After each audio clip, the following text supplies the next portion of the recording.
Well, I think first of all, I would like to kind of give a lot of credit to our staff and to our players for getting back to work this week, and getting back to the grind and wiring into the work that's needed to be done. I think, one thing that we've been really trying to impress upon everybody is, clearly, we haven't gotten the results that we would have liked over the past few ball games, but that, now's not the time to start to cut corners, because inevitably football is a lot like life. And the moment you start trying to cut corners in one aspect or another, inevitably you'll never get the results and the rewards that you want. And so we've been staying diligent to the task and to the work.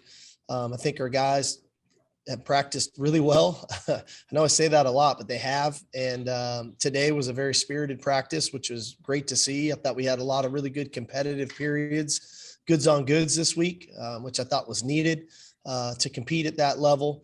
And the end result is, we're going to go on the road to a hostile environment to play a good football team. And we're going to need to put our best foot forward, which I think we're capable of doing. Great. Thank you, Coach. Guys, go ahead and put your raised hands up and we'll go through some questions. Start with Brian. Steve, just wanted to ask you, what did you think of Chris's email to the fans laying out kind of where y'all are at roster wise? And also too, what did you think of L-Type coming to practice yesterday to kind of pump everybody up? I guess the first of all, I'd like to say in general, I think our administration, whether it's President Hartzell, Kevin L-Type, CDC, these guys have been unbelievably supportive of me, the staff, and the program from day one, and continue to be. And I think that's just an awesome sign. Not everybody's as fortunate as that to have people that literally have your back and support you through the process, because clearly it's a process to what we're trying to get done. So for CDC to put that out, I mean, I think that he genuinely feels that, and so I feel that from him. And so that's a positive. Kevin L-Type really was more to me, just to say hello to me. It wasn't talking to really, the team or anything. It was more about what was the right time. He had some business to take care of, and I got a chance to say hello to him. He was instrumental in me getting hired here in the process of going through it with President Hartzell, Chris, and obviously Kevin. So at the end of the day, it was great to see him, knowing, he supports what we're doing. It obviously, that part feels good. Tyler, you're up. Steve, what have you learned about yourself through the course of this season? I'm glad, I probably think the biggest thing for me is, I trust what I do. I've been doing this a long time. I believe in the process in which I go about what we do as a team, and then ultimately what I do individually to get myself prepared, to get our team prepared, to make sure that everything that I do has the best interests of the University of Texas and our players at heart. But I think also through what I've gone through personally in my past, I think there's a level of perseverance that I maintain that ultimately is really helpful in times like this. And hopefully that I'm a great model and inspiration for others in our building about how to attack each day. And it's not necessarily about what just happened to me or what could happen to me down the road or the fear of something. It's about being the best version of yourself today. And whatever that best version of you looks like, going for it that day, and then being able to put your head down at night, knowing that, you did your best today, and then we'll worry about tomorrow when you wake up. But I think in my past, I probably would have been so much more consumed with other things going on around you that inevitably you're not the best version of yourself because you're distracted. So I think that's probably one of the biggest things I've learned this year that I'm capable of doing. And I'm grateful for who I am as a person because of now I can deal with some of the things that we're dealing with now even better because of because of my own personal past and the things that I've been through. So I think that part, I've probably learned that I'm able to tap into who I am personally to be that same person as a coach, to be that inspiration for others. Cedric, you're up. Hey, Steve. We've talked to the players, and obviously they're devastated with this losing streak. As a coach and as a coaching staff, how do you guys walk that fine line? How hard do you push? How sensitive do you have to be to what's been going on? Because you told us that losing is contagious, just like winning. So, how do you walk that fine line in these? Yeah, times? I think to your point, Cedric, it is a fine line, because ultimately our job is to motivate our players to be the best that they can be, and not only motivate, but make sure that we're doing all the things necessary to put them in position to have success and be the best that they can be. And sometimes it's tough love. Sometimes it's patting them on the back, trying to pick them up. Sometimes it's very technical, a fundamental, a technique, or a scheme, but it's all encompassing, because to think that our players don't, they have feelings, and when you can start to get into your feelings, then ultimately that can start to deter you from ultimately what you want to become and where you want to go. But we need to be sensitive to that, and recognize that as much as we want to be a really mentally and physically tough team, we've endured a lot as an organization from every individual across the board. And so I do think there is a fine line in there of, when to push and when to pick up. And that's two different ways of going about it. And I think there's times when you got to push people and to be the best that they can be. And there's other times when we got to pick guys up because they're a little down so that they can now start the process to be the best that they can be. And that's the fine line. That's the tricky part of trying to analyze and not just lump everybody into one group, because everybody's feeling and taking things on differently. And so having the awareness to look at everybody individually and be observant enough and be aware enough to, push the right buttons with each individual, that's ultimately the task to get us motivated in the right direction. Joe Cook, go ahead. A quick one. Are both Keelan and Jonathan available this week for running back? Keelan is, Jonathan is not. Okay. And then kind of going back to what you were talking about earlier, this is your first full season as a head coach in 5 years. What are some of the things that you knew would be different, and what are some of the things that surprised you in its difference from, your last head coaching job? I don't necessarily know if I'm been surprised by anything. I think through experience, I've been fortunate, having been a head coach at two different, universities prior to this one. Haven't had experience and worked closely with the head coach in Atlanta, Dan Quinn, and having worked closely with Coach Saban at Alabama. I think I've been exposed to a lot. And so not much really surprises me anymore. But I will say it's been really gratifying and humbling to be in this chair and to be in these shoes and to lead young men and to lead grown men and to inspire. And so that part of it is, I think, obviously magnified. When you're a coordinator, you work a little bit more with one side of the ball, and you become a head coach, you kind of take it all on. And I love it. I love every part of my job. I love the recruiting side. I love the scheming side. I love the player development side. I love the relationship with our administration. I love the relationship with our donors, our fans, our students. So all of that is why I love college football. It's a very unique sport that way, with the passion and pageantry of it all, but also the high level of play and expertise needed, and then the recruitment of it and the development of the players when you get them. So to me, it's great just to be back in the saddle doing it. I love what I get to do. Obviously, I would love to have a few different results here along the way, but at the end of the day, that doesn't change my gratitude for what I get to do on a daily basis. Chip, go ahead. Steve, obviously, your quarterbacks were recruited to a system where they were going to run it some. What do you tell your quarterbacks about running the football? I think when it comes to running the ball, we are not a quarterback run system. And I know a lot of people do it, and they have success doing it. That's not how we're built. When the quarterback runs the ball, we try to take advantage of the opportunities when they're there. Whether that's third down, whether that's in the red area, low red area. We do encourage them to utilize their legs to create positive yards when they can in the passing game.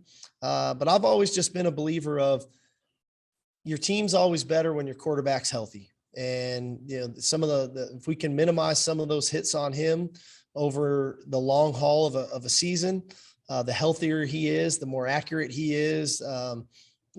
That's seemed to work for me over the years. So I just haven't been a big quarterback run guy. That's not to say that we haven't done it, and we do it, but it is very specific when we do it. And I think it's worked well for us. I just don't know if I really feel comfortable going down that road with our quarterback carrying the ball 10, 12, 15 times a game. Ed, you're up. Coach, what would it mean to win these last two games and become bowl eligible and to get the extra practices as you try to jumpstart the 2022 season? I think it'd be great.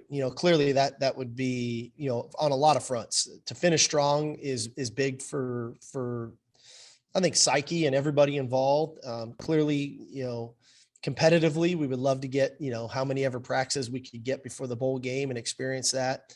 But my focus really isn't there yet. My focus is more on Saturday, and making sure that we're in a good frame of mind and we've got the pieces in place to go win that ball game. And then we can worry about the next one next. So I hear the question. I recognize the question. I understand it all. And yes, it would be beneficial. But quite frankly, our focus has got to be on Saturday right now. Anwar, go ahead. I apologize. Coach, I just have two kind of housekeeping questions. Jordan Whittington, what's his status heading into Saturday? He'll play Saturday. Okay, thank you. And then, Coach, in previous week, you said you had a plan for the quarterbacks where Hudson was going to come in. Do you have the same plan to play both quarterbacks on Saturday? Casey's going to start. Casey will play until something, if something occurs where we need to make a change, but that is not a plan to have happen this week.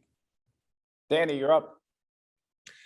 Steve, in your mind, have you guys played a complete 4-quarter game, even in the wins? And what does that look like to you, playing all 4 quarters? Yeah, it's funny you say that, because I was asking myself that same question, trying to analyze, what we could do better. I would almost argue that the cleanest game we played all year was the first game. We played Lafayette.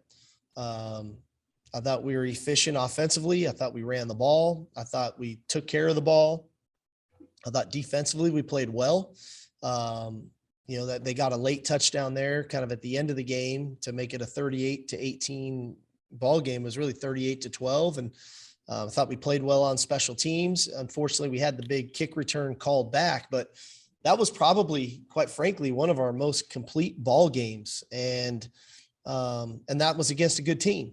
And so how we can try to find a way to recreate some of that stuff moving forward is really probably the bigger question of how do we tie all 3 phases together to play complementary football to ultimately play complete football.